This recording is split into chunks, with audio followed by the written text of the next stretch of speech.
विश्वामित्र समय शुभ जानी।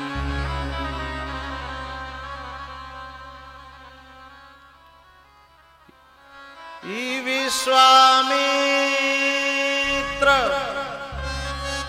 समय शुभ जानी।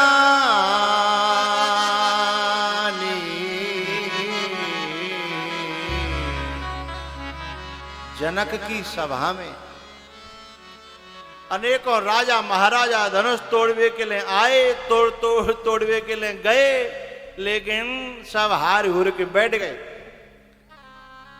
जब सब हारी हुर के बैठे, कोई ना रहे हो, तो विश्वामित्र जी है, राम जी से कहनी चाहिए कि नहीं कहनी चाहिए, पर ना कह रहे। फिर जनक जी दुखी भये तो भी ना कह रहे। जनक जी रो रहे हैं लेकिन फिर भी ना कह रहे। तोरे बारो बैठे हो पास में, लेकिन फिर भी ना कह रहे। विश्वामित्र जी राम जी से कह धनुष तोड़ो ना। बाके बाद फिर लक्ष्मण जी नाराज भये। पूरा जनक का पांडाल जो है, जो दरबार था, वो डगमग डग डग डग डग डग डग डग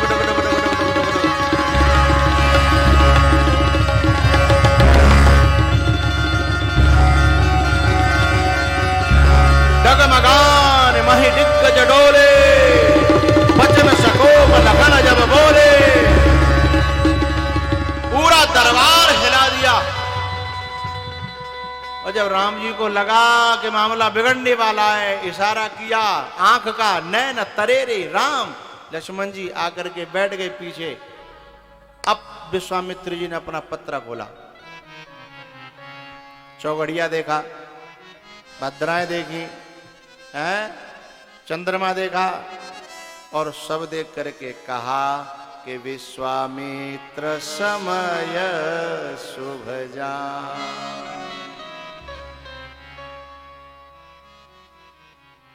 क्या कहा? हे राम अब उठो। उठहु राम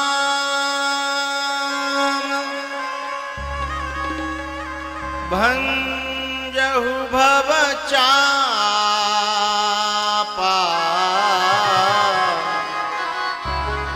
मेटहु तात जनक परिताप।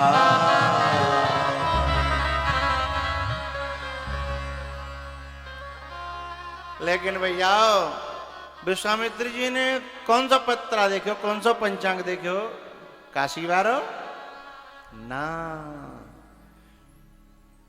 तो अब समझिएगा,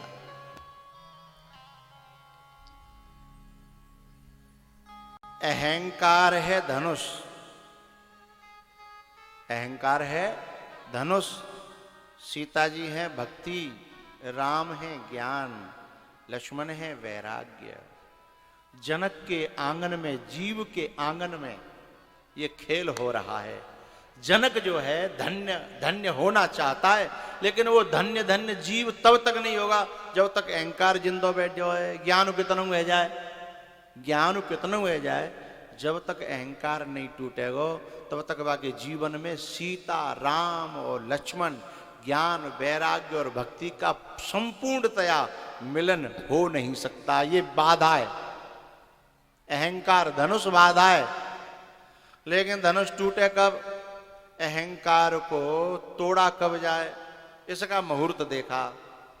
अहंकार तब तक नहीं टूटेगा जब तक वैराग्य गर्म नहीं होगा। लक्ष्मण जी महाराज, जब तक वैराग्य गर्म नहीं होगा तब तक अहंकार पे यदि गुरु ने चोट मारी, परमात्मा ने चोट मारी, तो गड़बड़ है जाएगी। तो जब विश्वामित्र जी ने देखा समय अनुकूल कि इस समय लक्ष्मण गर्म है गए, वैराग्य गर्म हो गया, अब चोट लगेगी तो अहंकार टूट जाएगा जीव का। तो जीव में जब वैराग्य गर्म होता है तो सदगुरु तब कोई चोट मारे तो अहंकार टूट सकता है। यानी ठंडे वैराग्य में यदि गुरु चोट मारेगा तो अहंकार टूटेगा नहीं, अहंकार भड़क जाएगा। हैं? अहंकार और ज्यादा उफन जाएगा, भड़क जाएगा। तो ऐसे ही गुरु समय देख करके, योग देख करके लगा रहता है और जीव का कल्याण करके ही मानता है। एक बार गुरु संकल्प करता है ना, तो वो सन्यासी का संकल्प ही, उस समय भले ही वैराग्य न हुआ, उपदेश किया था, क्योंकि भैया हम बताएं आपको सही सही बात, विभीषण हनुमान जी ने बहुत समझाए, विभीषण हनुमान जी ने बहुत समझाया कि मेरे संग चलो, कंधा पे धर के ले चलूंगो, लेकिन विभीषण बोलो भैया कैसे छोड़ूं। हनुमान जी ने कही तू नहीं छोड़ेगा तो भैया छोड़ देगो काउदना। बोले फिर कोई बात ना, वो छोड़ देगा तो मुँह कलम को तो नहीं लगेगा। तो हनुमान जी के कहवे पे, हनुमान जी की बात ते विभीषण की समझ में बात नहीं आई, लेकिन विभीषण में जब बात ते नहीं आई तो जब लात परी है तब अपने आप समझ में आएगी और राम की शरण में आ गए। तो जब किसी बुद्ध पुरुष का, संत का, हनुमान जैसे संत का वाक्य, उनकी बात जब समझ में नहीं आती तो संसार की लात खा करके समझ में आती है। ऐसे ही आत्मदेव की समझ में जब सन्यासी ने बात कही, बात समझ में नहीं आई, तब धुंधकारी की लात पड़ी, तब गोकर्ण जी की बात अपने आप समझ में आ गई।